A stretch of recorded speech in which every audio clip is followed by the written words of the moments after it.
अरब सागर से लगा हुआ ये बीच सूरत से 21 किलोमीटर की दूरी पर है। यहाँ की रेत सफ़ेद नहीं बल्कि काली होती है।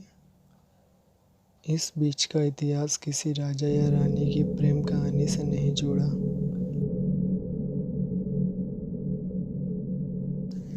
लेकिन हाँ, लोगों का मानना है कि सदियों पहले यहाँ पर भूत प्रेतों ने अपना बसेरा बना लिया था और इसीलिए यहाँ की रेत काली हो गई है। हाँ, एक बात तो ज़रूर है कि इस बीच में लगा हुआ एक कब्रिस्तान है।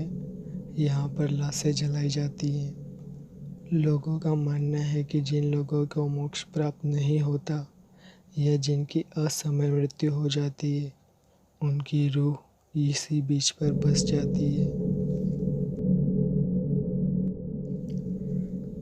गुजरात के समुद्र तट पर यह बीच स्थित है और ये हमेशा ही चर्चा में रहता है, खास तौर पर पर्यटकों के लिए, क्योंकि ज़्यादातर पर्यटक इस बीच का लुत्फ़ उठाना चाहते हैं।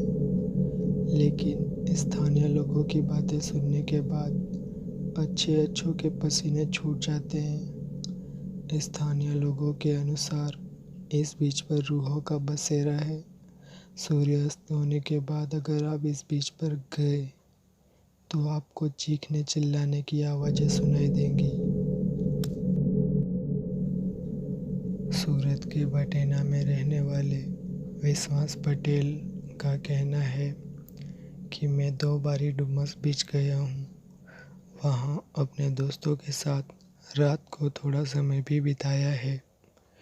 पहली बार रात बिताई तो मुझे ऐसा लगा कि कोई वहाँ समुद्र किनारे बैठा रो रहा है। सिसकने की आवाज़ें सुनाई दे रही थी, क्योंकि हमने पहले से ही इस जगह के बारे में सुन रखा था, तो हम तुरंत वहाँ से वापस चले गए। पटेल ने आगे बताया, लेकिन हाँ, करीब 8 महीने बाद दूसरी बार गए तो मुझे ऐसा कुछ नहीं लगा कि वहाँ भूत प्रेत है। वैसे सच बताऊं, लोगों ने इस जगह के बारे में कुछ ज़्यादा ही अंधविश्वास फैला रखा है। इंसान ना चाहते हुए भी डर जाए। ऐसी ही एक डुमस बीच से ही जुड़ी प्रिया की कहानी। प्रिया पैसे से तो एक वकील है, पर डुमस बीच गई पैरानॉर्मल एक्टिविटीज़ करने, जो कि उसका शौक भी था।